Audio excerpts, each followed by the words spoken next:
ఓం నమ శివాయ. ఓం నమో నారాయణాయ.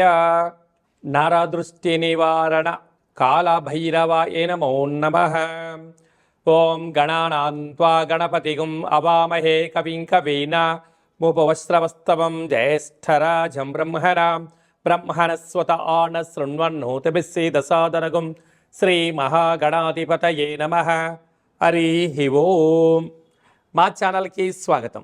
చూస్తున్న వీక్షకులకు ప్రేక్షకులకు ప్రియ కాల భైరవ భగవద్బంధులకి స్వాగతం పలుకుతూ మమ్మల్ని ఎంతగానో ఆదరిస్తూ ఉండబడినటువంటి ప్రియ సోదర సోదరి మనులకు అందరికీ కూడా శ్రీ పరాభవనామ సంవత్సర తెలుగు ఉగాది పండగ శుభాకాంక్షలు. తెలుగు ఉగాది పండగ సంవత్సరాంతము కూడా అందరికీ శుభాన్ని, జయాన్ని, ఐశ్వర్యాన్ని, ఆనందాన్ని, ఆరోగ్యాన్ని ప్రసాదించాలని మనం కూడా మనసారా కోరుకుందాం.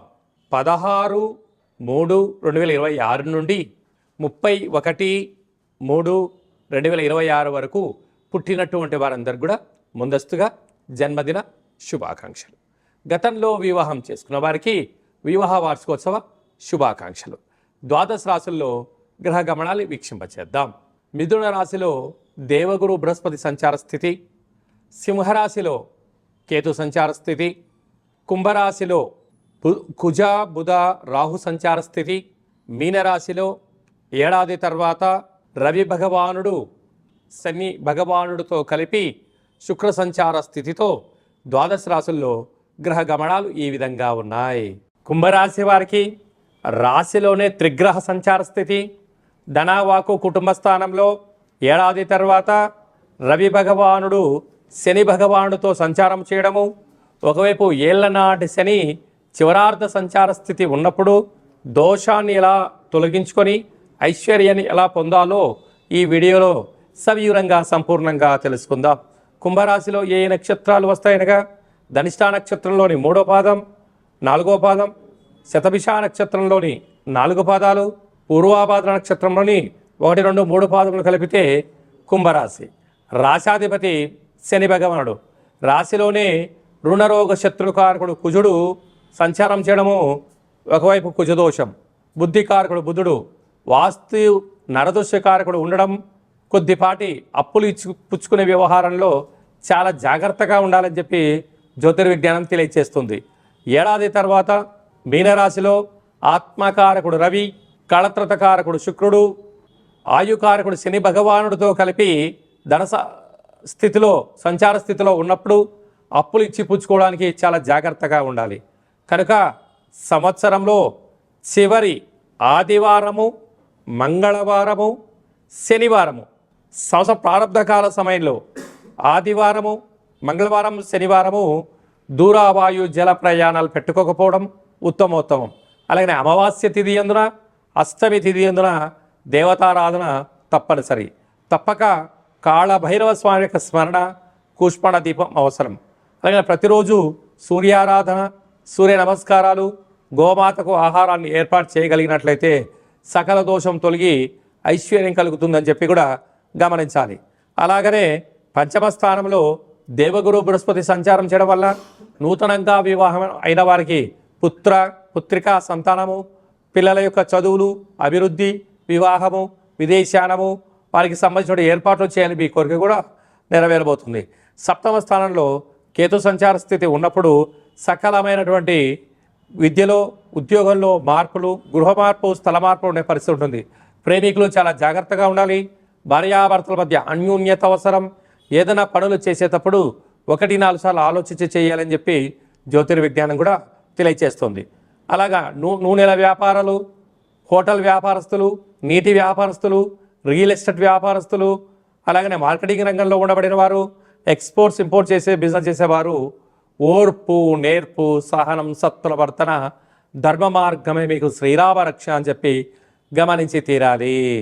మార్చి మాసంలో ద్వితీయార్థంలో ముఖ్యమైన పండుగల గురించి క్లుప్తంగా, సవివరంగా, సంపూర్ణంగా తెలుసుకుందాం. 17వ తారీఖున సోమవారము, తెలుగు సంవత్సరాదికి చివరి సోమవారము, మాస శివరాత్రి సందర్భంగా మహాదేవుడికి రుద్రాభిషేకం చేసుకోవడము యోగదాయకం అని చెప్పి గమనించగలగాలి. అలాగనే 18వ తారీఖున బుధవారము, అంటే మంగళవారంతో కూడుకున్నటువంటి అమావాస్య, బుధవారం రోజు కూడా అమావాస్య ఛాయలు కొనసాగుతూ ఉన్నాయి కనుక మనము సంవత్సరానికి, తెలుగు సంవత్సరానికి చివరి అమావాస్య అవడం వలన ఇంట్లో కూష్మాండ దీపాన్ని వెలిగించుకొని ఇంటికి దిష్టి తీసి బయట వేయడము, చాకలి వారితో ఆశీర్వచనం తీసుకోవడం వలన సకల శుభం కలుగుతుందని చెప్పి గమనించాలి. అలాగనే మనకు 19వ తారీఖున శ్రీ పరాభవనామ సంవత్సరము ఉగాది పండగ ప్రారంభము. ఆ రోజు మనము మంగళ స్నానమును ఆచరింపచేసి షడ్రుచుల సమ్మేళనమైనటువంటి తీర్థప్రసాదాలు స్వీకరించడము, పంచాంగ శ్రవణము, దేవతా దర్శనము, తల్లిదండ్రులకు గురువులకు నమస్కారం చేయడము శుభసూచకం.